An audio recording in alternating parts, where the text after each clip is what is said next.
আজি মই আপোনালোকক এই ভিডিঅ'টোৰ জৰিয়তে ভাৰত চৰকাৰে এটা গুৰুত্বপূৰ্ণ এপ প্ৰদান কৰিছিলে গ্ৰাম্য অঞ্চলত বসবাস কৰা লোকসকলৰ কাৰণে, আৰু সেই এপটোৰ বিষয়ে মই আপোনালোকক আজি ক'ব আহিছোঁ। এপটো হৈছে গাঁও পঞ্চায়ত এপ। মেৰী পঞ্চায়ত বুলি এটা চৰকাৰী এপ হয়। সেই এপটোৰ দ্বাৰাই আপুনি আপোনাৰ গাঁও পঞ্চায়তত চলি থকা বা আপোনাৰ গাঁও পঞ্চায়তত কৰি থকা কামসমূহৰ বিষয়ে আপুনি সম্পূৰ্ণভাৱে লাভ কৰিব পাৰিব। আপোনাৰ পঞ্চায়তত কিমান লাখ টকা বছৰেকত চৰকাৰে পইচা প্ৰদান কৰে, সেই পইচা কোনটো কামত পঞ্চায়তৰ প্ৰতিনিধিৰ লগতে পঞ্চায়তত থকা বিষয়ববীয়া বা কৰ্মচাৰীসকলে ব্যৱহাৰ কৰিছে, সেই সম্পৰ্কে আপুনি গুৰুত্বপূৰ্ণভাৱে গোটেইখিনি চালি জাৰি চাব পাৰিব। পঞ্চায়তলৈ বছৰেকত মই জনাত বা মই গম পোৱা অনুসৰি লাখ টকা বছৰেকত আহে।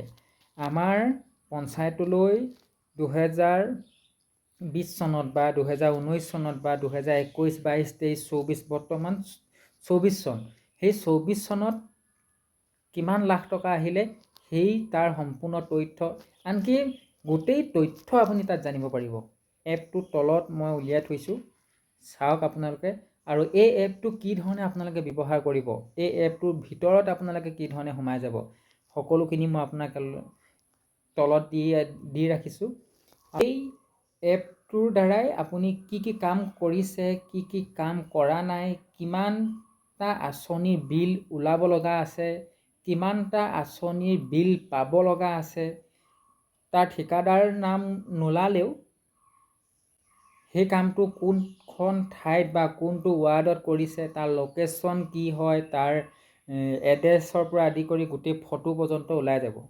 যদি ফটোখন যদি অশুদ্ধ তথ্যৰে দিয়া হৈছে তাত, বা ৰাস্তাটো যদি অশুদ্ধ এটা তথ্যৰে দিয়া হৈছে, তেনেহ'লে আপুনি সেই তাত কমপ্লেইন কৰিব পাৰে বা তাত ফিডবেক প্ৰদান কৰিব পাৰে বা কমপ্লেইন কৰিব পাৰে। কমপ্লেইন কৰাৰ পিছত আপোনালৈ মেইল আহিব, মেইল নহ'লেও আপোনাক ৰিপ্লাই কৰিব সেই এপটোৰ জৰিয়তেই। আহক এতিয়া আমি সেই এপটোৰ ভিতৰত সোমাই যাওঁ, এপটো চাওক। এপটো আপোনাৰ ডাউনলোড হোৱাৰ পিছত আপুনি অ'পেন কৰিব। অ'পেন কৰাৰ পিছত আপোনাৰ মোবাইলৰ ছেটিঙৰ লগত এপটো লগ হৈ যাব বা মিল হৈ যাব বা অন হ'বলৈ চেষ্টা হ'ব। তেতিয়া অ'পেন হ'ব। অ'পেন হোৱাৰ পিছত আপোনাৰ মোবাইলত এই ধৰণে প্ৰথম দেখাবলৈ পোৱা যাব। কাঁড়চিনডালত চুই দিব, ভাষাটো আপুনি চিলেক্ট কৰি ল'ব, আপোনাৰ যিটো ভাষা। চিটিজেনশ্বিপ ৰেজিষ্ট্ৰেশ্যন ছেটিং আপত আপুনি ক্লিক কৰিব। ক্লিক কৰাৰ পিছত আপোনাৰ মোবাইল নম্বৰ পোনপ্ৰথমে এই ধৰণে এটা পেজ ওলাই আহিব। এই পেজটোত আপোনাৰ নামটো দি ল'ব। নামটো দি লোৱাৰ পিছত আপুনি মোবাইল নম্বৰটো ইয়াত তাৰ যিটো তলৰ অপশ্যন, সেই অপশ্যনটোত আপুনি মোবাইল নম্বৰটো বহাই দিব, আৰু এই মোবাইল নম্বৰটোতে আপোনাৰ এটা OTP যাব। সেই OTPটো আপুনি ইমেইল আইডিটো দি লোৱাৰ পিছত দিব লাগিব। ইমেইল আইডি দি লোৱাৰ পিছত আপুনি ৰেজিষ্টাৰত ক্লিক কৰি দিব। ৰেজিষ্টাৰত ক্লিক কৰি দিয়াৰ পিছত যিটো মোবাইল নম্বৰ আপুনি দিছিলে, সেইটো মোবাইল নম্বৰত এটা 4টা সংখ্যাৰ OTP যাব। OTP দিয়াৰ পিছত ভেৰিফাই কৰি দিয়ক। ভেৰিফাই কৰাৰ পিছত 2024-25 বৰ্ষ আপুনি লিষ্টখন যিহেতু চাব বিচাৰে বা আপুনি চিলেক্ট কৰি ল'ব পাৰে। ষ্টেট বা ৰাজ্যখনৰ নাম আপুনি দিব পাৰে। ৰাজ্যখনৰ নামটো আপুনি যোনখন ৰাজ্যত থাকে চিলেক্ট কৰি ল'ব। তাৰপিছত আপোনাৰ জিলা পৰিষদ, আঞ্চলিক পঞ্চায়ত, তাৰপিছত আঞ্চলিক পঞ্চায়তটো আপুনি চিলেক্ট কৰি লোৱাৰ পিছত গাঁও পঞ্চায়ত আহি যাব। যেতিয়া গাঁও পঞ্চায়ত আপোনাৰ চিলেক্ট হ'ব, গাঁও পঞ্চায়তত আপোনাৰ কোনটো পঞ্চায়ত আপুনি চিলেক্ট কৰি ল'ব, আৰু ছেট মাই পঞ্চায়ত, আৰু সেই যিটো আপোনাৰ এপ, এই এপটো ব্যৱহাৰ কৰিবৰ কাৰণে আপোনাক এটা 4টা সংখ্যাৰ OTP লাগে। সেই OTPটোতে আপোনাৰ বেলেগক দেখুৱাব নালাগে। আপুনি কাকো গম নোপোৱাকৈ আপুনি ছেটিং কৰি ল'ব, আপুনি বা ছেট কৰি ল'ব আপুনি আপোনাৰ OTP কেইটা। তাৰপিছত ভেলিডেট ছাকচেছফুল হৈ যাব। ছাকচেছফুল হৈ যোৱাৰ পিছত যিটো মোবাইল নম্বৰ আপুনি দিছিলে আৰু সেই পাছৱৰ্ডটো, যিটো পাছৱৰ্ড আপুনি বা পিনক'ড দিছিলে লাষ্টৰ মুহূৰ্তত দুটা পাছৱৰ্ড দিছিলে, সেই পাছৱৰ্ডটো ইয়াত দি পিনি লগ ইন কৰি দিব, বা পিনক'ডটো দি পিনি লাষ্টৰ দুটা পিনক'ডটো দি আপুনি লগ ইন কৰি দিব। লগ ইন কৰাৰ পিছত আপোনাৰ সম্পূৰ্ণ পঞ্চায়তৰ যিটো এপ, সেই এপটো সম্পূৰ্ণ খোল খাই গুচি আহিব। খোল খাই গুচি অহাৰ পিছত আপোনাৰ পঞ্চায়তৰ আঞ্চলিক পঞ্চায়ত কি, জিলা পৰিষদ কি হয়, আপোনাৰ LGD ক'ড বা গাঁও পঞ্চায়ত এইখিনি আহি যাব। আহি যোৱাৰ পিছত আপুনি আপোনাৰ পঞ্চায়তৰ আপোনাৰ যিটো এই পঞ্চায়ত এপটো প্ৰফাইল, সেই প্ৰফাইলটো আপুনি ক্লিক কৰি দিলে পঞ্চায়ত ফাণ্ড, পঞ্চায়তৰ প্লেনিং, পঞ্চায়তৰ ডেভেলপমেণ্ট মানে যিসকল প্লেনিং আছে বা আগন্তুক ভৱিষ্যত দিন তেখেতলোকে কৰিবলগীয়া কামসমূহৰ ক্ষেত্ৰত আপুনি এইখিনিহে ওপৰৰ পৰা ওপৰলৈ গৈ পিনি এই ধৰণে স্ক্ৰল কৰি আপুনি চাব পাৰিব। আৰু ইয়াত আপুনি যেন সাধাৰণ নাগৰিক হয় তেখেতে আপুনি চাব পাৰিব সকলোবিলাক তথ্য। আৰু এইটো বস্তুটো দেখিছেনে 2023 আৰু 24 বৰ্ষত পঞ্চায়তৰ ফাণ্ডৰ কাৰণে বা পঞ্চায়তৰ ডেভেলপমেণ্টৰ কাৰণে চৰকাৰে ষ্টেট গভৰ্ণমেণ্টে বা ভাৰত চৰকাৰে আমাৰ পঞ্চায়তলৈ কিমান টকা প্ৰদান কৰিলে সেইখিনি কথা আপুনি ইয়াত চাব পাৰিব। কিমান টকা প্ৰদান কৰিছে ৰাজ্য চৰকাৰে বা কিমান টকা বেলেগ ক'ৰ পৰা আহিছে। এতিয়া চাব 2022-23 চনত আমাৰ পঞ্চায়তত কিমান টকা দিলে, 2021-22 বা 21-22 কিমান টকা দিলে, 2022-23 এতিয়া কিমান টকা দিছে, আপুনি এইখিনিত কথা চাব পাৰিব।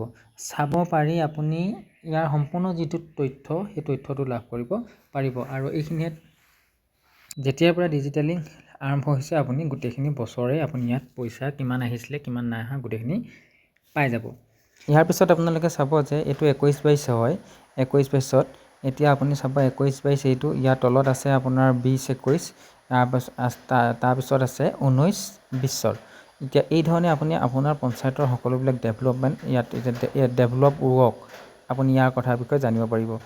এই কথাটো আপুনি কি ধৰণে এই কামটোৰ সন্দৰ্ভত আপুনি ইয়াত ছাইডত আছে নহয়, দেখিছে ছাইডত ফটো অপশ্যনত গৈ পিনি আপুনি এই কামটোৰ ফটো চাব পাৰিব। এই কামটোৰ ফটো চোৱাৰ পিছত ছাইডত আছে ইয়াত দেখিছে আপুনি তাত সম্পূৰ্ণ কমপ্লিট হৈছে বা নাই হোৱা নে অনগয়িঙত আছে। এই কামৰ সন্দৰ্ভত আপোনাৰ 2000 কিমান চনত আপোনাৰ এই কামটো হৈছিলে বা সেইখিনি গোটেইখিনি কমপ্লিট অফ দ্য ৱৰ্ক, কামটো কেতিয়া কমপ্লিট হৈছে এই গোটেইখিনি কথা আপোনালোকে চালি জাৰি চাব পাৰিব। এইটো এটা নতুন স্কিম বুলি বা নতুন এটা হয়। এই ধৰণৰ ইয়াত নতুন যি তৈয়াৰ কৰিছে বা যি বনাইছে বা যি নিৰ্মাণ কৰিছে পঞ্চায়তৰ অন্তৰ্গত বা পঞ্চায়তৰ আণ্ডাৰত, এই সকলোবিলাক আপুনি ইয়াত ফটো যিহেতু পঞ্চায়তৰ ফালৰ পৰা ইয়াত আপলোড কৰি ৰখা হৈছে, এই সকলোবিলাক জানিব পাৰিব। ফটো বুলিয়ে নহয় এই ঠাইখিনি আপুনি লোকেশ্যনটো চাব পাৰিব। যদি কোনোবা এটা এড্ৰেছ বা কোনোবা এটা হেৰিয়ত আপুনি মানে সেই ঠাইখিনি চিনি নাপায়, তাত এই 4টা লাইন থাকে একেলগতে, আপোনালোকক মই দেখুৱাই দিম। এই 4টা এই লোকেশ্যন এটা অপশ্যন আছে। এই লোকেশ্যনৰ অপশ্যনটোত আপুনি গ'লে সেই কামৰ লোকেশ্যনটো পাই যাব। এই ধৰণে আপুনি সেই লোকেশ্যনটো যেতিয়া পাই যাব, লোকেশ্যনত গৈ পিনি আপুনি সেই কামটো নিৰীক্ষণ বা চাব পাৰিব। আপুনি ভাৰতৰ সাধাৰণ ৰাইজ হিচাপে আপুনি এইখিনি কথা জানিবৰ কাৰণে আপোনাক ভাৰত চৰকাৰৰ ফালৰ পৰা বা ভাৰতৰ সংবিধানৰ ফালৰ পৰা আপোনাক অধিকাৰ দিয়া যিহেতু আছে। তৎসত্ত্বেও ভাৰত চৰকাৰে কি কৰিছে, নতুন প্ৰজন্মৰ ক্ষেত্ৰত বা নতুন যিহেতু ডিজিটেল কৰিব বিচাৰি থকা আজিকালি হৈছে, সেইকাৰণে আপোনাৰ ডিজিটেলৰ ভিত্তিত আপুনি কোনো ধৰণৰ যাতে সেই পঞ্চায়তৰ কামটোৰ সন্দৰ্ভত যদি কিবা আপোনাৰ সমস্যা বা আপোনাৰ যদি কিবা জানিবলগীয়া যদি কিবা তথ্য থাকে, আপোনাক সেইকাৰণে ফটো পৰ্যন্ত বা লোকেশ্যন পৰ্যন্ত ভাৰত চৰকাৰৰ দ্বাৰা চাবৰ কাৰণে ইয়াত প্ৰদান কৰি দিছে। এতিয়া আপুনি এইটো দেখিছে, ইয়াৰ সমগ্ৰখিনি এই আপোনাৰ অন্তৰ্ভুক্ত যে পঞ্চায়ত আছে সেই পঞ্চায়তত আপোনাৰ ক'ত কিমান কি হৈছে নাই হোৱা আপুনি ইয়াত সকলোখিনি জানিব পাৰিব বা ইয়াত সকলোখিনি আপুনি চাব পাৰিব। সেয়ে আপোনাৰ এই লোকেশ্যনটো দিয়াৰ মেইন কাৰণটো এই ধৰণে যে আপোনাৰ যদি কিবা জানিব লগাও থাকে স্পটত গৈ সেই লোকেশ্যনটো আপুনি তাত ক্লিক কৰি লোকেশ্যনটো ঠাইখিনি বিচাৰি আপুনি যাব পাৰিব। আৰু পঞ্চায়তৰ অধীনত ষ্ট্ৰীট লাইট ৰাস্তাই লগাইছিলে। এটা ষ্ট্ৰীট লাইটৰ এতিয়া কষ্ট দেখিছেনে, এষ্টিমেট কষ্ট 97,790 ৰুপিজ। তাৰ আপুনি ফটো চাব পাৰে। এইটো ষ্ট্ৰীট লাইট মই ফটোখনত দেখা মতে আমাৰ পঞ্চায়তত মানে মিছামাৰী গাঁও পঞ্চায়তৰ চোতালত লগোৱা বা চৌহদত লগোৱা তাৰমানে এইটো ষ্ট্ৰীট লাইট। এইটো ষ্ট্ৰীট লাইটৰ দাম মোটামুটি আৰু ক'বলৈ গ'লে আৰু 3,000 হোৱা হ'লে তাৰমানে 3,000 নহয় আৰু 2,500 টকা হোৱা হ'লে তাৰমানে 1,00,000 টকা হয়। আৰু আপুনি মই এই এপটো যে চাই আছে, এপটোৰ দ্বাৰা আপুনি কি কৰিব পাৰিব, কিবা যদি আপোনাৰ যিকোনো এটা কামৰ ক্ষেত্ৰত হেৰিয়ৰ ক্ষেত্ৰত আপোনাৰ যদি ডাউট থাকে, সেই আপুনি ডাউটৰ সহায়ত আপুনি কমপ্লেইন কৰিব পাৰিব। এইটো এটা পানী টেংকি বনাইছে, এইটো এটা পানী টেংকি ক'ত বনাইছে জানো, 4,44,000 চামথিং। এই ধৰণৰ আপুনি প্ৰতিটো পঞ্চায়তৰ অন্তৰ্গত আপোনাৰ প্ৰতিটো কামে আপুনি ইয়াত পাব। এতিয়া এই কামসমূহৰ ক্ষেত্ৰত আপুনি কি ধৰণে মতামত আগবঢ়াব বা কমপ্লেইন কৰিব, ইয়াত এটা কমপ্লেইন বক্স আছে। আপোনাৰ সেই কমপ্লেইন বক্সটো আপোনালোকক দেখুৱাবলৈ মই চেষ্টা কৰিম। এইটো চাব, ইয়াত এতিয়া চাব, ইয়াৰ ৰেজিষ্টাৰ্ড কমপ্লেইন আছে। ইয়াত আপুনি পোনপ্ৰথমে চিলেক্ট কৰিব, এই অপশ্যনটোত আপুনি চিলেক্ট কৰিব কমপ্লেইন ডিছক্ৰিপশ্যন বুলি ইয়াত লিখা আছে। কমপ্লেইন আপুনি কৰিবলৈ হ'লে আপুনি পোনপ্ৰথমে সম্পূৰ্ণ তাৰ যিটো কামৰ, সেই কামৰ নমুনা বা তথ্যখিনি ইয়াত লিখিব লাগিব। লিখাৰ পিছত আপুনি কোনটোৰ ওপৰত, বা ষ্ট্ৰীট লাইট হওক বা আপোনাৰ কালভাৰ হওক বা ৰাস্তা হওক, বা আপুনি সেই সমগ্ৰ কথাখিনি 250টা শব্দৰ ভিতৰত আপুনি ইয়াত লিখিব লাগিব কমপ্লেইন ডিছক্ৰিপশ্যনত। ইয়াৰ পিছত আপুনি ফটো ল'ব লাগিব, ফটো আপুনি ইয়াত পঠাব লাগিব। ফটো সহকাৰে আপুনি ইয়াত যেতিয়া ফটো পঠাই আপুনি ছাবমিট কৰিব লাগিব, তেতিয়াহে আপোনাৰ এই কমপ্লেইন বা আপুনি জানিবলৈ বিচৰা যিটো প্ৰশ্নটো, সেই প্ৰশ্নটো ইয়াত ছাবমিট হৈ যাব। আৰু ছাবমিট হ'লে ইয়াত ছাকচেছফুল ছাবমিট বা কমপ্লেইন বুলি আপোনাৰ এটা অপশ্যন ওলাই যাব। আৰু আপোনাক এই যে ঘটনাটো, এইটো ভাৰত চৰকাৰৰ যিহেতু এইটো এটা এপ হয়, এই এপটোৰ দ্বাৰা আপোনাক যথেষ্টখিনি কথা আপোনাৰ পঞ্চায়তৰ বিষয়ে আপোনাক জানিবৰ কাৰণে সুবিধা কৰি দিছে। আৰু এই এপটোৰ দ্বাৰা আপুনি পোনপ্ৰথমে সেই এপটো, ভাৰত চৰকাৰে এপটো মুকলি কৰি দিয়াৰ উপৰিও এই এপটো কি ধৰণে আপোনালোকে ব্যৱহাৰ কৰিব, এই এপটো দিয়াৰ কাৰণসমূহ কি কি, আপুনি সেইখিনি কথাও পোনপ্ৰথমে জানি ল'ব। বা এই এপটোৰ কি ধৰণে আপুনি ক'ত কেনেধৰণে ব্যৱহাৰ কৰিব, কি চিটুৱেশ্যনত আপুনি এপটো হেণ্ডেল কৰিব পাৰিব, আপুনি এপটো সম্পূৰ্ণখিনি চালে, যিহেতু যেতিয়া যদি ডাউনলোড কৰি চায় তেতিয়া বুজি পাব।